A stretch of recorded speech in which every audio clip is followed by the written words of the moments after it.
Today we're going to be continuing on the series called Building Blocks, where we're talking about the foundational pieces of what it means to be a Christian. We build them intentionally during the season because we build them all off of Easter. No Easter, no church. And so what does it mean to follow Jesus? We've talked about what faith means and how often the definition of faith is lost in our world today.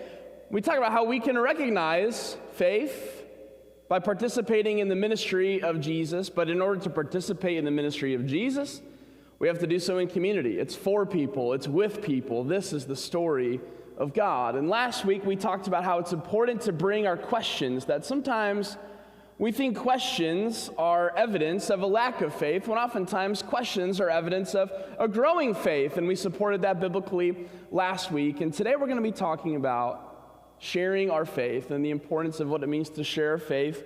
We mentioned it a minute ago with the little kids. Simply put, when we care about something, when we love something, when something gives us joy, we want to share it with others. And if this faith is the most important thing to us as Christians, as it should be, then of course we're going to share that with the people around us.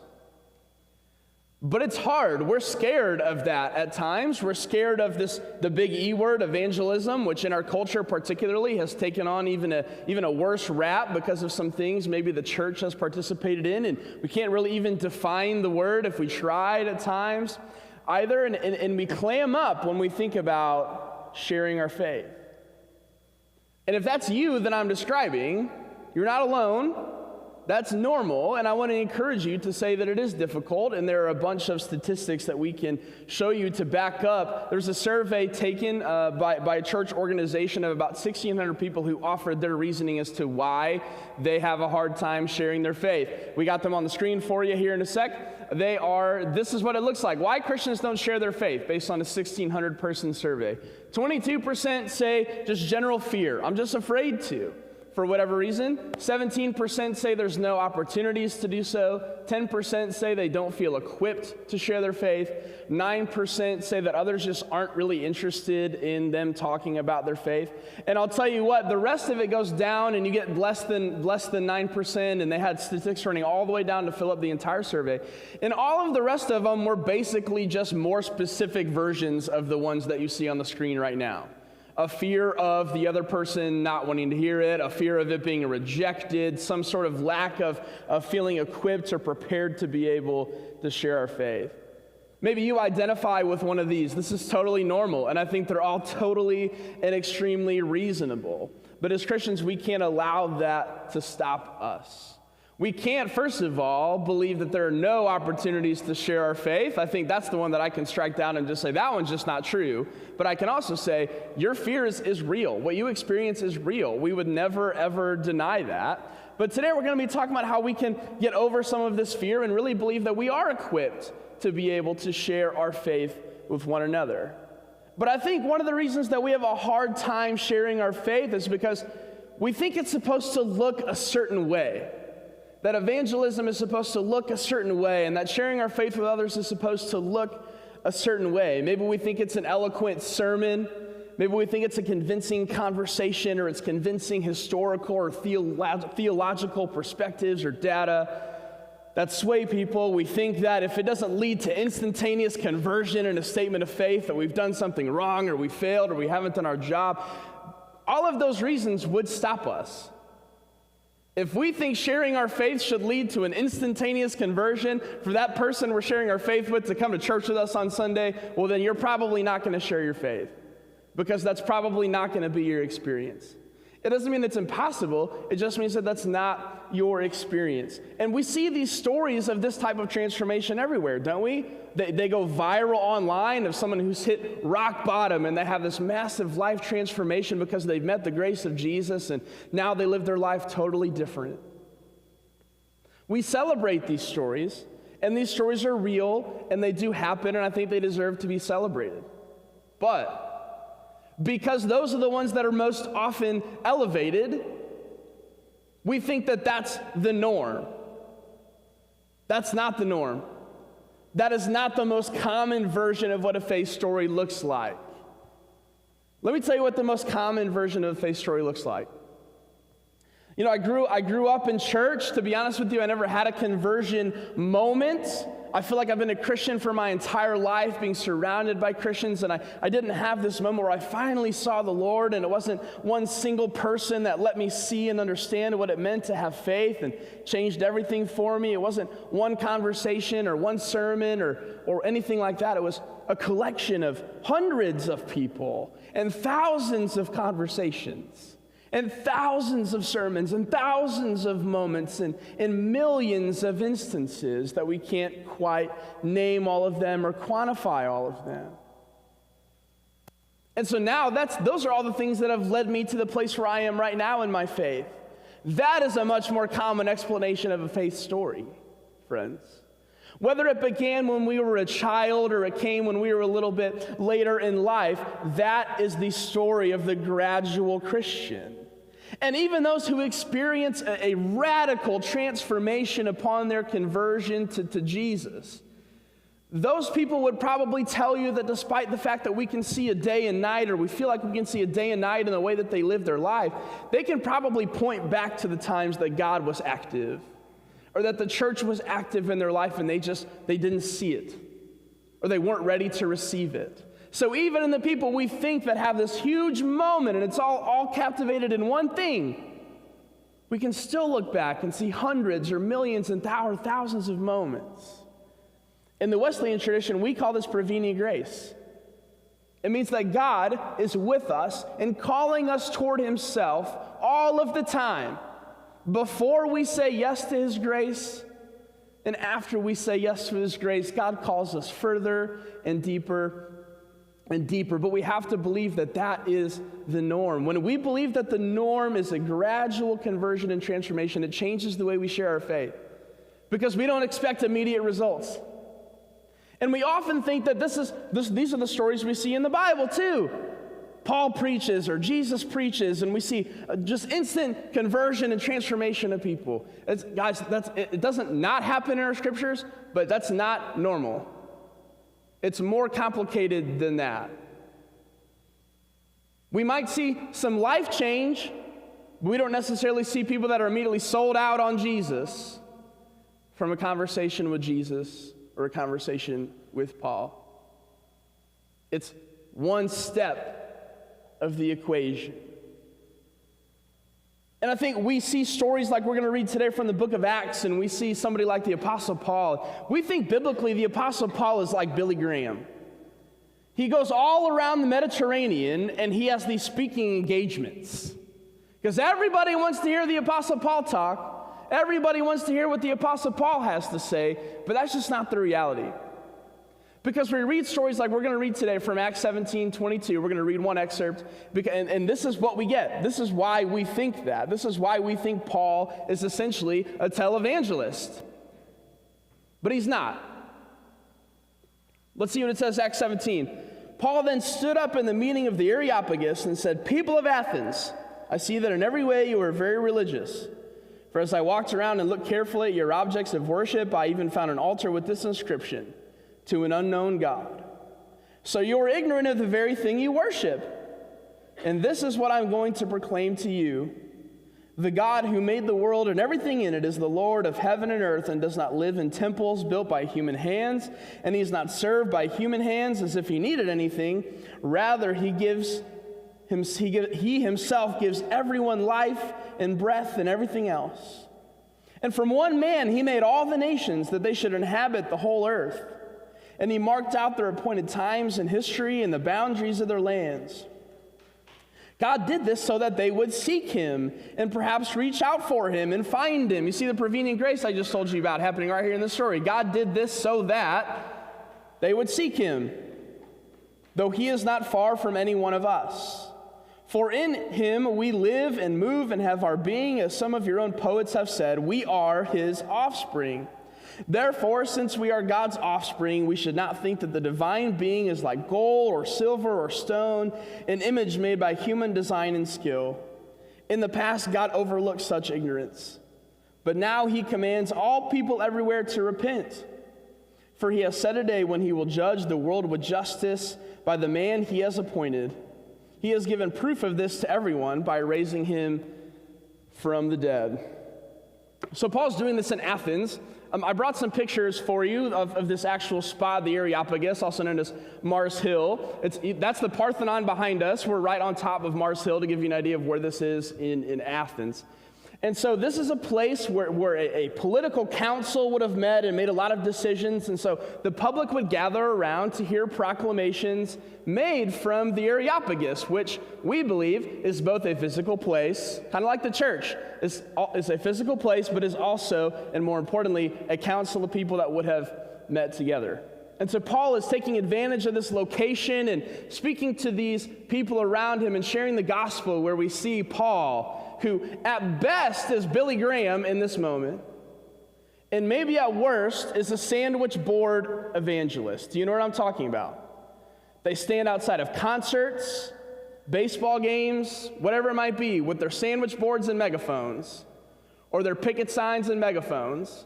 They're usually yelling some sort of condemnation at all of us, and somehow that's going to convince us that God loves us and to change our lives. But surely from this very eloquent speech that Paul hits the nail right on the head, and we see a lot of conversions happening here, and this is what evangelism is supposed to look like, right? Here's Paul converting the masses in Athens. That's what it is, right? We miss an important portion of this text that sets the stage for what we just read. So I'm going to go backward in Acts 17 to show you what we skip when we see televangelist Paul or sandwich board evangelist Paul, and show you what the actual evangelist Apostle Paul looks like. Let's check it out in Acts 17, just earlier in verses 16, 17, and then we'll skip 18 and read 19. While Paul was waiting for them in Athens, he was greatly distressed to see that the city was full of idols. So he reasoned in the synagogue with both Jews and God-fearing Greeks, as well as in the marketplace, day by day with those who happened to be there. Then they took him and brought him to a meeting of the Areopagus, where they said to him, "May we know what this new teaching is that you are presenting?" This is what evangelism to Paul looks like. We isolate the sermon, but we miss this rest of the text. It says day by day, Paul was in the synagogue talking about his faith. Day by day, Paul was in the marketplace with the community talking about his faith. He earned his spot to talk to people.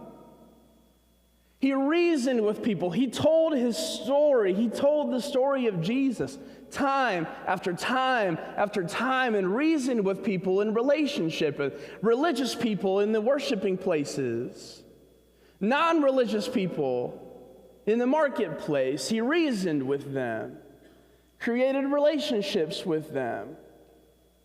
And then what happened? Somebody who mattered said, "Hey, Paul, why don't you come talk to us at the Areopagus?" Paul was invited to do what he was doing. Why? Because day by day by day, he placed himself in the heart of the community, sharing the love of Jesus with them, sharing his story with them. We have more examples of this in our scripture, and I brought more pictures in Corinth, which is another community. If you know the letter to the Corinthians, it comes to these people. Paul spent time with these people. And in Corinth, there was a big sporting community. They love sport. Did you know they tailgated? That's not a joke. They tailgated before the sporting event. And so it would happen, and I'm sure some of them were pretty twisted sporting events, but they would tailgate before the sporting event. So do you know what Paul did professionally in Corinth? He built tents. He sold tents to tailgaters in Corinth, because people would come from all over to Corinth to see these games. They would bring their gear with them. They would tailgate. They would spend all day, all week, all month in this place. And who was there ready to meet them? Paul. This was evangelism to Paul. He earned these relationships. He created them organically by being with the people all of the time, talking about Jesus and God's grace. Evangelism is rarely a moment. Evangelism is a collection of stories. built upon thousands of moments. Jesus said that this is like scattering seeds. Sharing our faith is like the scattering of seeds. Sometimes it falls on rocks, sometimes it falls in thorns, sometimes it falls in sand, sometimes it falls on dry land, sometimes it falls on fertile soil. But we're scattering seeds, which is not a one-time instance. And does in the agricultural world know that sometimes on your land you've just got one spot that doesn't do it like the rest?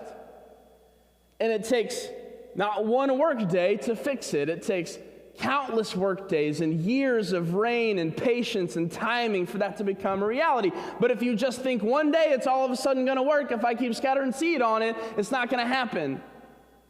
Our faith is just like that. Cultivating land. Being a part of a larger story where it doesn't all fall on my shoulders to save somebody. Guess what? We don't do any saving here, friends. Jesus Christ does. It takes a lot of time and a lot of effort and a lot of relationships to make this happen. Maybe those who are in the agricultural industry would understand they do feel like they have a stronger relationship with that one part of land that just doesn't work for them, because they have to spend all this time with it, caring for it, serving it, that one day it might become fertile soil.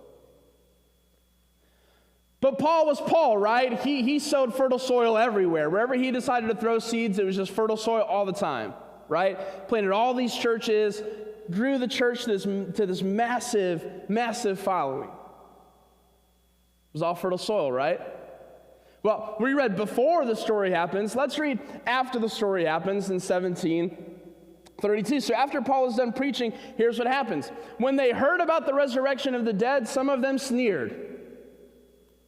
But others said, we want to hear you again on the subject. So we see two groups of people here. Now, just so you know, we do see later on there are some people that are converted and begin following Jesus because of Paul's efforts. But it's important to note, we see two more groups here. What do? One sneers. This is ridiculous. I'm out of here. The other says, I'd like to hear more on this subject. Do either of those sound like a radical transformation to you? No. Some aren't ready for it. Some just say, I want to hear some more. That doesn't mean, I'm sold out on Jesus now, Paul, thank you very much. It just means, well, let's talk some more. Not everyone was convinced or even interested in what it is that Paul had to offer. Some scoffed, some needed more time. See, it takes time, it takes conversations, it takes relationships, even for Paul. We think we're the exception, and I'm only going to do it if I can guarantee that I'm going to get a conversion out of it on the spot, that they're going to come to church with me on the spot. Doesn't work that way. Didn't work that way for Paul, didn't even work that way for Jesus. We have to share our story time and time and time and time and time again, and let that person know that we're talking to how they are built into our story. Our story is our best tool for sharing our faith that we possibly have. And the good news is, we love stories. Our world is built on stories, isn't it? Some of the most powerful industries in our world, all they do is tell stories. And other powerful industries that don't tell stories as their main focus will tell stories to get you bought in to their brand. It's all about telling our stories, and people are more ready to hear a story about how God has influenced you and how you love more and how your life has changed and how you offer people more grace and how you offer yourself more grace than ever before because you've met this Jesus. People are willing to hear that. People may even want to hear that because they get to know you better. Now, if you just tell your story to somebody and then immediately expect them to recite the Apostles' Creed back to you, it's probably not going to work that way. They're not so ready for that. They might not even be ready to pray with you. They might not be ready to go to church with you. They might not be ready to talk about how they now are a follower of Jesus because of your story. But that doesn't mean that people won't be excited to hear your story. People are ready and willing to hear our stories, and our stories are the most powerful and effective method of sharing Jesus with people that we have. See, because we think, well, I'm not equipped to share Jesus because I don't have all the answers, I don't know the Bible well enough, I don't know theology well enough, I can't answer all the questions. You are the expert of your own story. You are the expert of your own story. Whatever the questions they have about your story, you can tell them. Whatever they want to know about Jesus, you can tell them how that fits into your story. And that is so much more captivating than condemnation. That is so much more captivating than theological discourse. That's so much more captivating than talking about what you've read in the Bible. That doesn't mean that those things don't matter. It means that it's so much more hopeful, so much more captivating to hear how the love and grace of Jesus have changed us. That we have, all of us, no matter who we are, have the most effective tool for evangelism in the world. Nobody else has it, just you, because only you have your story. And what would it look like if we as a church actually believed this? If we walked around believing that this was true, that we all had this tool for sharing the love of Jesus with others that nobody else had, and that is extremely effective in letting other people know just how much God loves them and how God's grace is chasing them down regardless of who they are. What if as a church, instead of just serving people, we told our stories with it too? So when we serve people, they know why. And not just, well, I'm part of the church and it seems like the right thing to do. No, but what motivates you to do it? What if instead of just providing for people, we ask to hear their story too? We listen and create relationships, and we find overlap between our stories, and we can even identify for them some places that God is active in their life. What if we allowed ourselves to recognize that we just play a small role in someone else's faith journey? That instead of thinking that we have to be the reason why this person comes to Jesus and comes to church and has this life transformation, we begin to recognize, I just play one small part in this person's long journey. Remember how I said earlier, I have hundreds of people, thousands of sermons, thousands of conversations. What if we recognize we're just one of those? And yet, just like a puzzle, if one piece is missing, it doesn't come together as well. Because we are just one small part of that story.